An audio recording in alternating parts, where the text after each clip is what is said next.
السلام علیکم ورحمۃ اللہ وبرکاتہ۔ میرے محترم بھائیوں، بزرگوں، دوستوں، یہ ہمارا اصلاح معاشرہ کا 126واں سبق ہے۔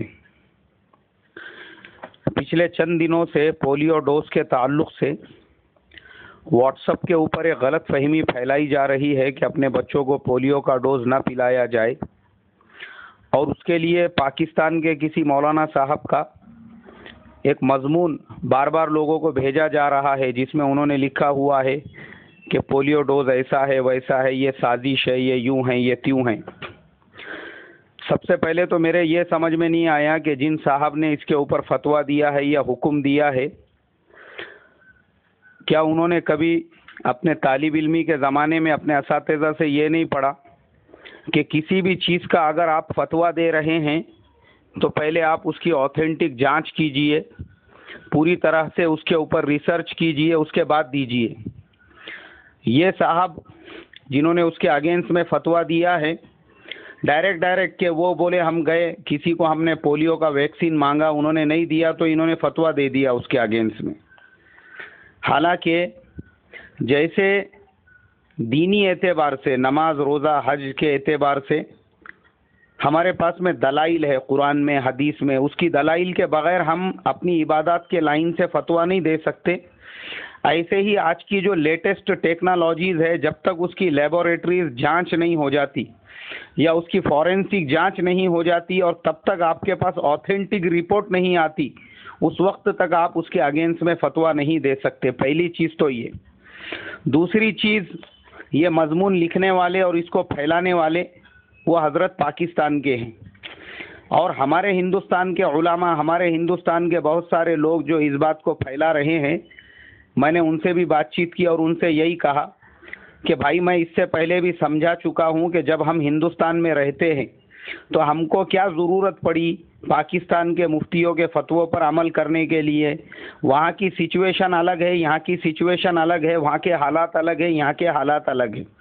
وہاں پہ پورا جنگلی اور جاہلوں کا نظام اور سسٹم چلتا ہے، نہ وہاں کے مدرسے کے بچے محفوظ ہیں، نہ وہاں کی مسجدیں محفوظ ہیں، نہ وہاں کے اسکول محفوظ ہیں، نہ وہاں کے کالجز محفوظ ہے، پورا وہاں پہ جنگل راج ہے۔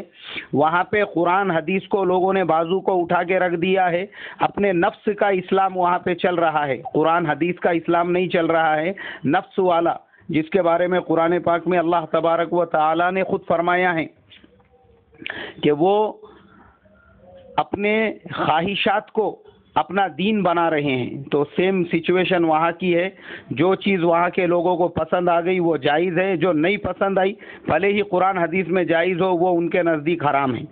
تو اس کے لیے جب ہم لوگ ہندوستان میں رہتے ہیں، کیوں ہندوستان میں کال پڑ گیا کیا مفتیوں کا، علماء کا، مدرسوں کا؟ کیا ہندوستان کے اندر قحط آیا ہوا ہے کہ یہاں پہ کوئی مفتی باقی نہیں رہا جو آپ وہاں کے فتووں کو یہاں پر جو ہے شائع کر رہے ہیں اور لوگوں کو جو ہے غلط رہبری اور رہنمائی کر رہے ہیں؟ میں 50 مرتبہ بول چکا ہوں اس سے پہلے، جب ہمارے ملک ہندوستان میں بڑے بڑے علماء موجود ہے، دارالعلوم دیوبند موجود ہے، بڑے بڑے مفتیان موجود ہے، ایشیا کے سب سے بڑے حنفی مسلک کے عالم آج ہمارے ہندوستان میں موجود ہیں، جنہوں نے تقریباً 400 سے زیادہ کتابیں فقہ حنفی کے اوپر لکھی ہوئی ہے۔ کچھ کتابیں ایسی ہے جو 30 سال انہوں نے ریسرچ کر کے لکھی ہے۔ اتنے بڑے بڑے علم کے سمندر جب ہمارے ملک میں ہیں تو کیا ضرورت پڑی ہے آپ کسی بھی معاملے کے اندر جو ہے اٹھا کے پاکستان کا فتویٰ اور وہاں کے کتاب کا ایک کیپچر لے کر یا وہاں کے کسی مولانا کا جو ہے لکھا ہوا تحریری مضمون لکھ کر اس کو یہاں پہ واٹس ایپ پہ عام کر رہے ہیں اور شائع کر رہے ہیں کہ بولے پولیو کا ڈوز پلانا ان کے نزدیک ناجائز ہے؟ ارے وہاں پوری جنگلی جاہلوں کا نظام چل رہا ہے، وہاں پہ پورا نفس کا کے اسلام پہ عمل ہو رہا ہے، تو کیا آپ ہندوستان میں بھی اسے لاگو کرنا چاہتے ہیں؟ کوئی بھی چیز ہم جب بول رہے ہیں تو اللہ نے ہم کو عقل دی ہے، دماغ دیا ہے، پہلے ہم سوچیں، اس کے اوپر ریسرچ کریں، تحقیق کریں۔ وہی پاکستان، ابھی میں آپ کو بتاتا ہوں، جہاں کے لوگوں میں غلط فہمی پھیلائی جا رہی ہے پولیو ڈوز کے اوپر سے، دنیا میں آج سب سے زیادہ پولیو کے پیشنٹ اسی ملک کے اندر ہیں۔ آپ تمام لوگوں کو معلوم ہونا چاہیے میں نے پولیو کے اوپر باضابطہ پورا ریسرچ کیا ہوں. یہ بیماری کہاں سے آئی، کیسے آئی، اس کا وائرس کیسے پھیلا، سب سے پہلے اسے کس نے ڈیٹیکٹ کیا، اس کے وائرس کی پہچان کس نے کیا، اس کے ویکسین کو کس نے ڈیولپ کیا، اور سب سے پہلے اس کو پلانا کب شروع ہوا، یہ پوری تحقیق کر کے میں آپ کو جواب دے رہا ہوں. آپ کو معلوم ہونا چاہیے کہ پولیو کا جو مرض ہے یہ ہزاروں سالوں سے ہے، لیکن اس کی وجہ سے لاکھوں بچے ہر سال اس سے متاثر ہوتے تھے. تو اس کے بعد میں 1789 کے اندر ڈاکٹر مائیکل انڈر ووڈ انہوں نے سب سے پہلے اس مرض کو جانا اور پہچانا، اور انہوں نے اس کو ایک نام دیا. انہوں نے جب اس کو ایک نام دے دیا اور اس کے اوپر اپنی تحقیقات کو جاری رکھی، تو تحقیقات چلتے چلتے چلتے سن 1908 کو ڈاکٹر کارل لینڈ اسٹینر انہوں نے اس کے اوپر باضابطہ ریسرچ کی اور اس وائرس کو ایک نام دیا کہ یہ جو وائرس ہے اس کو پولیو کہتے ہیں. اور جب انہوں نے یہ پولیو کا جو وائرس نکل گیا، اس کے بعد میں اس کو کیسے ختم کیا جائے اس کے اوپر 40 سال تک ریسرچ کرتے رہے. اور پھر اس کے بعد تحقیقات ہونے کے بعد سب سے پہلے پولیو کا جو ڈوز دنیا کے اندر بنا وہ بنا 1950 میں، جس کو ڈاکٹر جونس ساک انہوں نے ڈیولپ کیا. اور انہوں نے ڈیولپ کرنے کے بعد میں باضابطہ پھر اس کے اوپر ریسرچ چلتے رہے ورلڈ ہیلتھ آرگنائزیشن کی طرف سے. اور جب ان کو یہ ریزلٹ ملے کہ ہاں اس کی وجہ سے جو ہے بیماریاں اچھی ہو رہی ہے، بچے اس سے متاثر نہیں ہو رہے ہیں اور پولیو کی بیماری اب نہیں پھیل رہی ہے، تو ورلڈ ہیلتھ آرگنائزیشن نے اس بات کا ذمہ اٹھایا کہ اس ویکسین کو پوری دنیا کے بچوں کو پلایا جائے. اور یہ پلایا جانے لگا.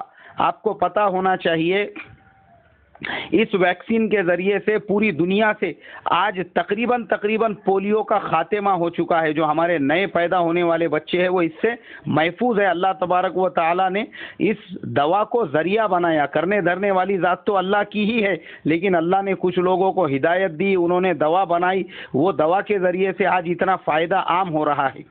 میں نے ویکیپیڈیا پہ اس کے پورے ڈیٹیلز چیک کیا تو اس میں انہوں نے بتایا کہ 1988 کے اندر پوری دنیا میں سالانہ جو ایوریج تھا، جو بچے ہر سال جو پولیو کی وجہ سے متاثر ہوتے تھے اور پیروں سے معذور ہو جاتے تھے، ان بچوں کا فیگر تھا تقریباً 3.5 لاکھ بچے ہر سال اس سے متاثر ہوتے تھے. اور آج 2016 کی رپورٹ یہ ہے کہ پوری دنیا میں ایسے جو بچے ہیں وہ 300 سے بھی کم ہو چکے ہیں. یعنی ہر سال وہ 300 سے کم بھی جو بچے ہیں، یہ وہ بچے ہیں جن کے ماں باپ ان کو ویکسین نہیں پلاتے یا کسی وجہ سے وہ بچے رہ جاتے ہیں، وہ بچے ہیں جن کی تعداد 300 سے بھی کم ہے. ورنہ آج سے کچھ سال پیچھے جا کر ہم دیکھیں گے تو ہر سال 3.5 لاکھ بچے پولیو سے متاثر ہوتے تھے. اور میں آپ کو بتا دوں، جن پاکستانیوں نے یہ جو جنگلی فتوے دیے ہوئے ہیں اور جن کے یہاں پہ یہ زور زبردستی والا سسٹم اور نظام چل رہا ہے، اسی پاکستان کے ایک صاحب کو میں اچھی طرح سے جانتا ہوں. ان کی لڑکی ہے پولیو سے متاثر جس کی عمر 7 سال ہے. وہ 5 مرتبہ ہندوستان کو آ چکے ہیں، 5 مرتبہ. اور اگر آپ کو دیکھنا ہے کہ پاکستانی لوگ جو ہے وہاں کے لوگوں نے تعلیم پہ، ایجوکیشن پہ، میڈیکل پہ، انجینئرنگ پہ، ان سب پہ دھیان دینا چھوڑ کے بس اسی میں لگے ہوئے ہیں. وہ یہ حرام ہے، یہ مت کرو، وہ مت کرو. اس کی وجہ سے وہاں پہ آج یہ حال ہو چکا ہے کہ ریل گاڑیوں کو ڈھکیلنے کے لیے انجن نہیں ہے. پچھلے دنوں کسی نے مجھے فوٹو بھیجا تھا کہ وہاں کے ریل کے ڈبوں کو بھی جو ہے گدھوں اور بیلوں کے ذریعے سے کھینچا جا رہا ہے. اور آپ کو بتا دوں کہ ہمارا ملک ہندوستان، اللہ اس کو اور زیادہ ترقی دے. اگر آپ کو دیکھنا ہے تو کبھی چنئی جا کر دیکھیے، آپ کو پورے پاکستانی جو اپنے بچوں کو لے کر، اپنے پیشنٹ کو لے کر، اپنے مریضوں کو لے کر ہزاروں کی تعداد میں وہاں کے دواخانوں کے آزو بازو بھٹکتے ہوئے ملیں گے یا ان کے پیشنٹ ایڈمیٹڈ ملیں گے. تو میں وہاں کے علماء سے بھی اور جو لوگ ایسے فتوے، غلط فہمیاں امت میں پھیلا رہے ہیں ان سے ریکویسٹ کروں گا، پہلے اپنے ملک میں بڑے بڑے کالج بناؤ، یونیورسٹیز بناؤ، بچوں کو پہلے ڈاکٹر بناؤ، انجینئر بناؤ، ہائر ایجوکیٹڈ بناؤ. اپنے ملک سے یہ غریبی، فاقہ کشی، یہ تنگ حالی کو دور کرو. پہلے یہ چیزوں کے اوپر دھیان دو، بعد میں امت کو گمراہ کرنے کے کام کرنا. آج یہی تمہاری وجہ سے جس ہندوستان سے تم اتنا نفرت کرتے ہیں اسی ہندوستان میں علاج کے لیے تم کو آنا پڑتا ہے. آؤ ذرا ان کے حال پہ دیکھو, تھوڑا سا رحم کرو. میں خود ایک فیملی کو جانتا ہوں, 5 مرتبہ وہ اپنے بچے کے پولیو کے علاج کے لیے انڈیا آ چکے ہیں. کیوں؟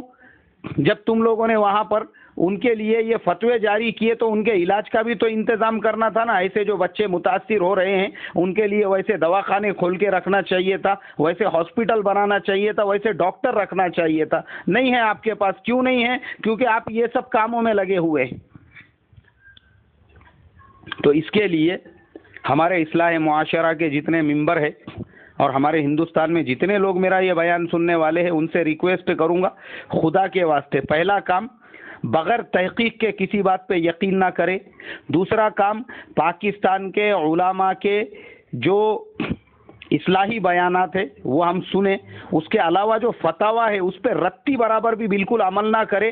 ہمارے یہاں پہ بڑے بڑے علماء مفتی اکابرین موجود ہے, الحمدللہ ہماری رہبری رہنمائی کے لیے انہوں نے ہم کو یتیم نہیں چھوڑا ہوا ہے کہ ہندوستان میں پورا کال اور قحط پڑ گیا, دشکاڑ, جس کی وجہ سے ہمارے کو وہاں کے علماء اور مفتیوں کے فتووں کا محتاج بننا پڑ رہا ہے. یہ دوسری چیز ہو گئی. اور تیسری چیز, پولیو کے بارے میں اپنے اطراف کے لوگوں کو, یہاں تک کہ جو ائمہ یہ بات سن رہے ہیں وہ اپنے مسجدوں میں اعلان کرے, جو علماء سن رہے ہیں وہ سب کو یہ پیغام پہنچائے, ہمارے ہر بچے کو ہم پولیو کا ڈوز پلائے, ہر بچے کو. اور آپ کو میں بتا دوں, اگر کسی نے اگر ایسا بولا ہے کہ ہاں یہ ایسا ہے ویسا ہے, تو میں آپ کو بتا دوں کہ دنیا کے اندر ایڈس کی جو بیماری ہے اس کی دوا صرف ایک مسلم میڈیکل کمپنی بناتی ہے. ہمارے ایک مسلمان بھائی کی کمپنی ہے بامبے کی, پوری دنیا میں ایڈس کی دوا صرف وہی کمپنی بناتی ہے.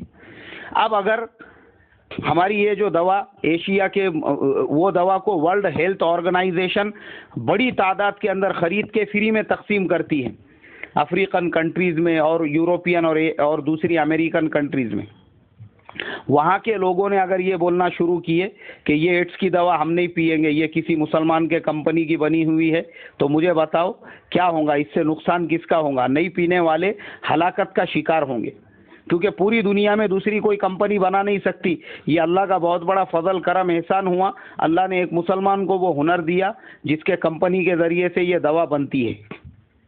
تو اگر دوسرے لوگ یہ کہہ کر اس کو پینا چھوڑ دے یا استعمال کرنا چھوڑ دیں گے تو نقصان کس کا ہوگا؟ تو اسی لیے میرے محترم بزرگوں, یہ غلط فہمیاں پھیلانا بند کرو.